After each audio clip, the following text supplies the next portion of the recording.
Hello, my friends, and welcome to week 2 of our April Poetry Celebration, where we are spending the month of April writing poems, reading poems, and loving poetry. I'm so glad you're here. I want to tell you from the get go, it has been a wonderful week for poetry in my own life. I have received countless letters from poets. I have been blessed and lucky to read dozens and dozens of poems, and I'm going to share a number of them with you right now. So, you might remember that last week we had a theme, which was a moment of beauty. Our theme for the whole month of April is moments. And last week we were focusing on moments of beauty. And so I want to share with you some poems on that theme. We also have some wonderful haikus and short poems. We have some poems that celebrate time with children. Just delicious, wonderful poems altogether. Love them. It was very hard, I want to say, right here. It was hard to choose and hard to winnow down. But just so that we're not here for the next 3 hours, I have made some choices. And just to say, if you don't hear your poem this week, it doesn't mean it won't happen next week. So please just stay in with us. So, this poem I want to start with is by my friend Betsy, and it's called The Asking. And to me, this is what we're doing as poets when we go out looking for beauty, when we decide to ask for it. Betsy writes, The Asking. It is there for the asking, for the poet's waxing, for the net's casting, for the flabbergasting. Though I have stepped by it, I have ignored it, I have been bored by it, I have rode ambition over it, still the world's beauty remained, for the day I noticed, for the day I slowed, for the day I asked for it. That is marvelous. And that says the beauty is there. So the day will come when we'll slow down and ask. Thank you, Betsy. I love that poem. Joanne wrote a poem called Walking, and this is to me a great example of that paying attention, which is kind of really what we're doing as poets always, but especially this month. And she says that it's inspired by a poem by Ted Kooser, who's a wonderful poet, called Splitting the Order. And this is Joanne's poem, Walking. I like to watch my neighbor, Salvador, from the other end of the street, as he walks his young grandson up and down the block. He stops when the little boy stops. They watch a robin hop across the grass, laugh at the squirrel scampering up a tree. Look, Papa, the little one exclaims, pointing at the concrete bear ornament in front of my house. Salvador says seeing that is the highlight of their walk. All summer long, at least once a day, they make this slow walk from one end of the street to the other, holding hands and talking all the while. Lucky man, lucky little boy, to have this bond between them, making memories to last all their lives, one step at a time. I love Salvador and I love this little boy, and I love, Joanne, that you are training your poetic gaze upon them and bringing them to us in a poem. That's beautiful. Carmela wrote this poem called Fireflies, and if I'm remembering right, it might be Carmela's first poem ever. And if so, um, well, I celebrate the poem either way. But Carmela's poem is called Fireflies. It only takes a moment for darkness to transform into light. Nestled in the bushes of Cannonball Park, Brooklyn, New York, a fleet of fireflies winked at me with delight. A blink would have risked missing an enlightened summer's night. Gifts of flittering and twinkling resembling a string of white Christmas lights. That moment now lives within me and radiates so bright. I love that. And I saw in that, Carmela, I saw a link to Wordsworth's poem that we looked at last week about the daffodils. just that idea that you could call up in solitude a moment of beauty, and that it's a wonderful inner resource, uh, which gives us so much. So thank you, Carmela, for that. Gail gave us a poem about a moment, the moment of a crucial moment. I'll just read it for you because I don't want to ruin it all, but I loved this too, and it's called Trust. My trust, like a bowling ball. Just stop there. That's the poet, right? My trust, like a bowling ball. Putting things together that are interesting like that. Bravo, Gail. Okay, here it comes. My trust, like a bowling ball, on and on did roll. Time after time missed its intended goal. I hoped, I prayed. Once more I thought I'd try, but oh, tears did flow. Anew my heart became shy. Finally, on my last attempt, I rolled trust out again. Happily, it hit the mark, and oh, my soul did sing. So be trustworthy and reliable in all you say and do. Make others happy, and you'll be happy too. For trust is a fragile thing, and once it's gone, it's bye bye, so long. So that's a moment too. The moment either of where trust is rewarded or where trust is broken. Uh, but really, what I love in that is trust as a bowling ball. That is so exciting to me. Uh, that might be just like an extra little spark to take away is trust as something or love as something unusual, and then see what you can make of that. It's like solving a little puzzle. Now, linked to that, here is one about self trust, I would say. I love this. It's by Laura, and it's called Moment Bundles. How do I unpack it? Careful, cautious, haphazard. Will it release joy or sorrow? Spirit is the auger. My auger is well used. My auger is well used. I can trust that in myself. I will trust myself to unpack a moment with care, uh, and to know what it has for me. That's powerful.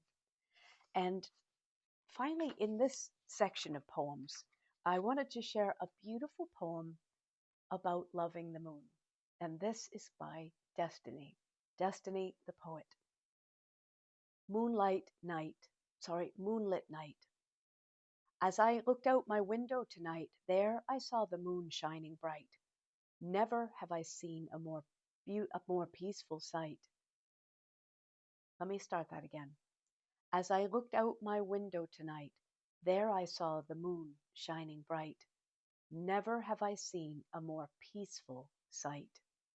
A source of comfort I've always found the moon, always smiling, never wearing a frown.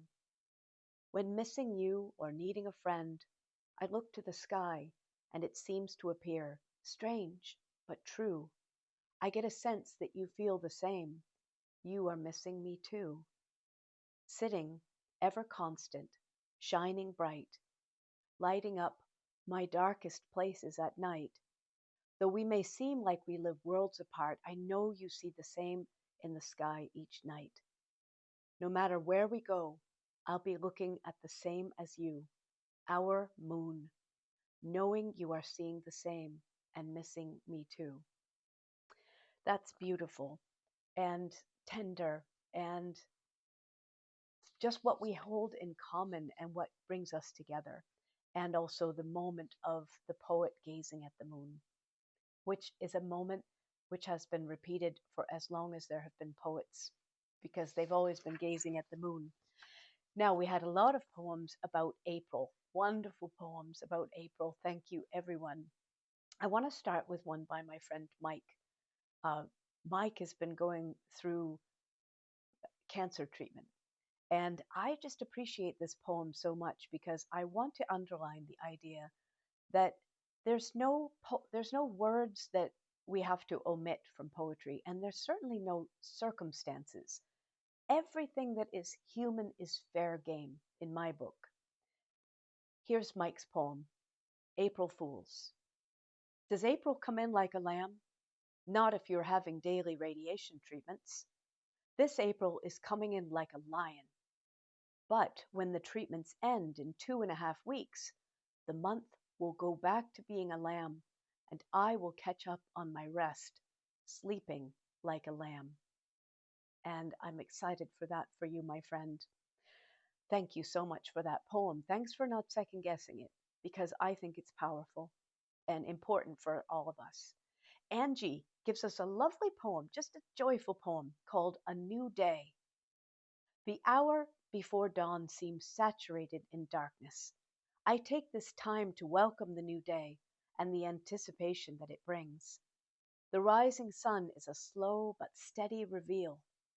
I marvel as I witness the reds and purples of the morning glow. Bird song fills the air in symphony. My heart smiles. So that is kind of the intersection of moments and April, paying attention to that moment and also paying attention to what happens inside. Angie says, my heart smiles. I love it. Now, I really was so excited to see that there were a number of haikus. I have a special love for haikus. I love their arrow to the heart of the dartboard. We'll say quality that there's something keen about them that I love. And these, I made a little list for myself, haikus, and I'm calling them flash poems, like short, little, quick, flashing poems, which are the intersection of moments, April, and beauty. So Jane gives us a tree-loving haiku called lichen haiku. Lichen haiku. Winter trees exposed, yet not totally naked. They wear lichen coats. That's marvelous. Lichen coats. Well done, Jane. So great. Jen gives us a related tree loving poem that I just wanted to put these together. I think it's also exciting to me that so many times poems ping off of each other. And also, there's something a little bit magical about that because we don't know what someone else is writing, and yet there's often a link of some kind. So Jen gave us this one that links very beautifully to Jane's. Thank you, pines and spruce, for your offering of green through the long winter. Beautiful. Uh, Mona. Mona gave us this one. It's not a haiku, but it's just gorgeous. It's called Tiptoeing. Two robins tiptoeing on newly uncovered grass, transforming the green surroundings with their rusty orange breasts, triggering memories of my mother's passion for them. That's a world in a poem. So much can be shared in 2 lines. Well done, Mona. That's beautiful. Uh, Alexandrine gave us a beautiful haiku called Toiling, and it's really about us as poets. At last, my pen lifts, ideas jumping like fish strike my placid mind. The mind is a kind of pool, and the fish are leaping in it. Wonderful. Thank you all for those haikus. And now a sort of bridge. We had, as I said, a number of poems that celebrate children. And you might recall that our dare last week was to look at a beautifully illustrated book of poems for children. And you can do this anytime. And it's just the point of it is inspiration and pleasure. So I love these poems.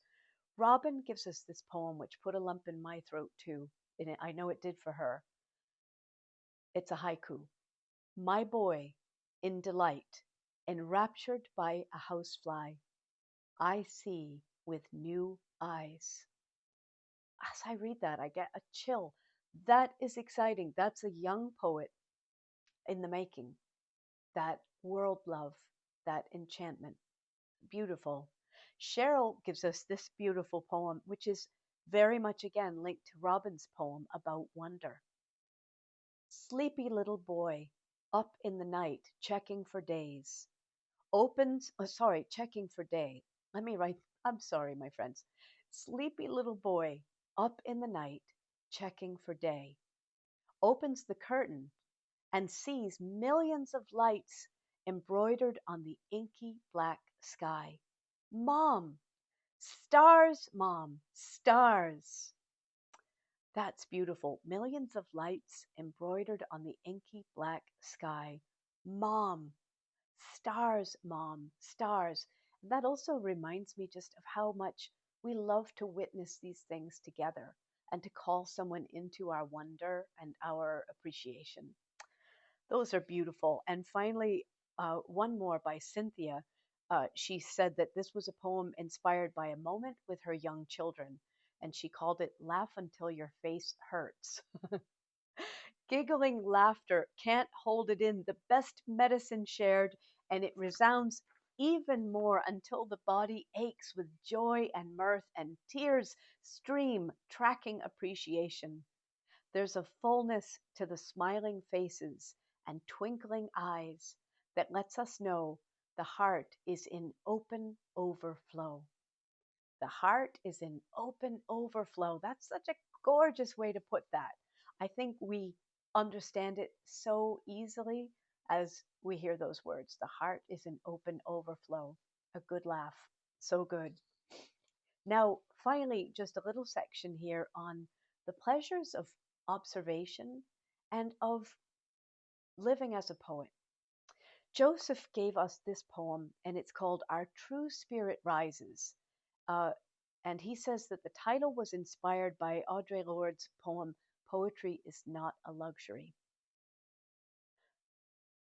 Our True Spirit Rises by Joseph. The poets, they understand. Keep writing.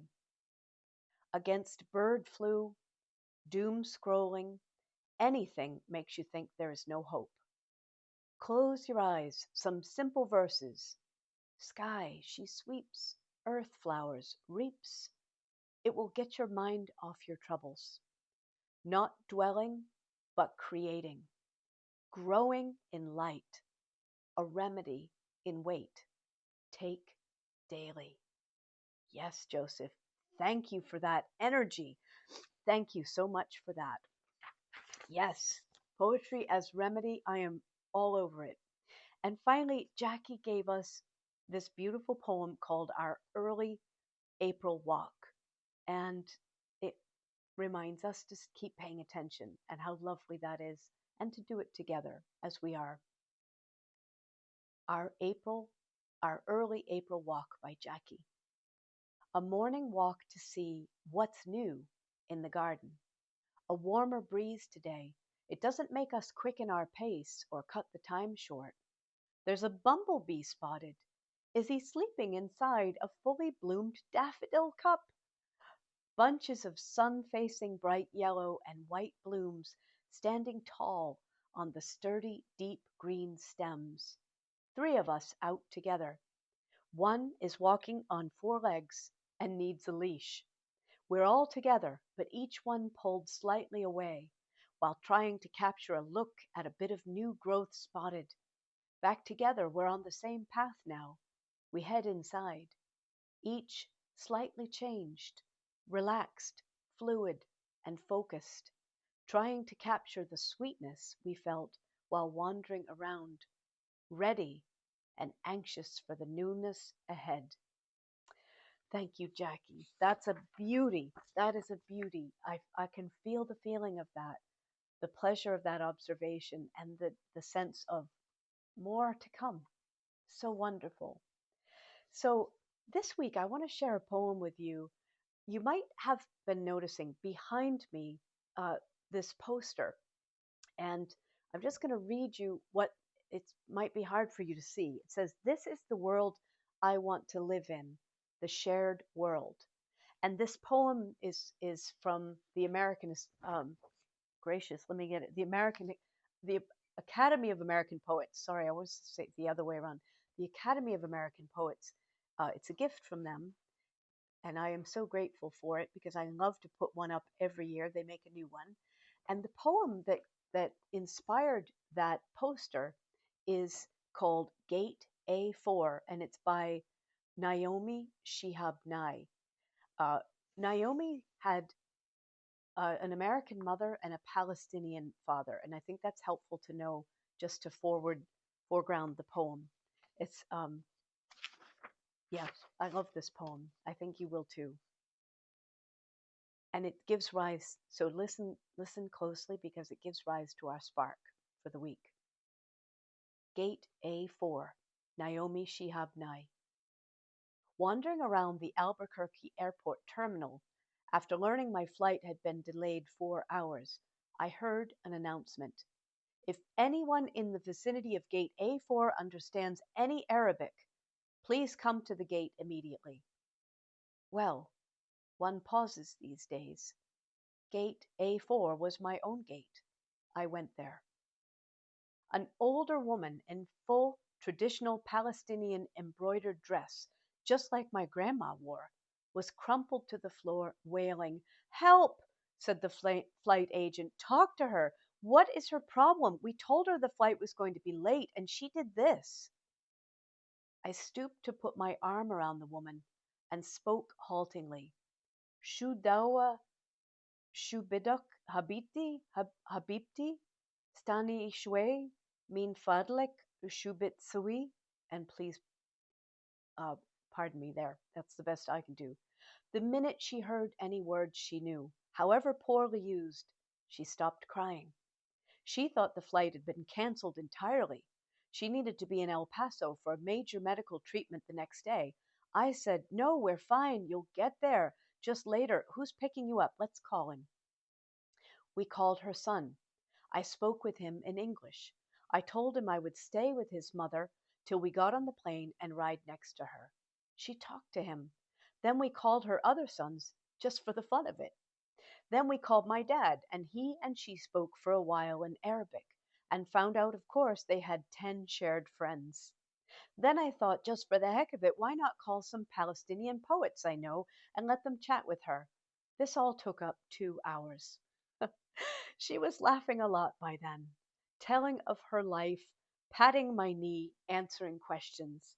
She had packed a sack of homemade mamoul cookies, little powdered sugar crumbly mounds stuffed with dates and nuts, from her bag, and was offering them to all the women at the gate. To my amazement, not a single woman declined one. It was like a sacrament. The traveler from Argentina, the mom from California, the lovely woman from Laredo. We were all covered in the same powdered sugar and smiling. There is no better cookie. And then the airline broke out free apple juice from 2 huge coolers, and 2 little girls from our flight ran around serving it. And they were covered with powdered sugar too. And I noticed my new best friend, by now we were holding hands, had a potted plant sticking out of her bag, some medicinal thing with green, furry leaves. Such an old country tradition. Always carry a plant. Always stay rooted to somewhere. And I looked around that gate of late and weary ones, and I thought, this is the world I want to live in. The shared world. Not a single person in that gate, once the crying of confusion stopped, seemed apprehensive about any other person. They took the cookies. I wanted to hug all those other women too. This can still happen anywhere. Not everything is lost. Oh, Naomi, goodness gracious. That gets me. That's a wonderful, wonderful moment, and it's a wonderful poem. And so our spark this week is write a poem about a moment of understanding. Take that any way you want.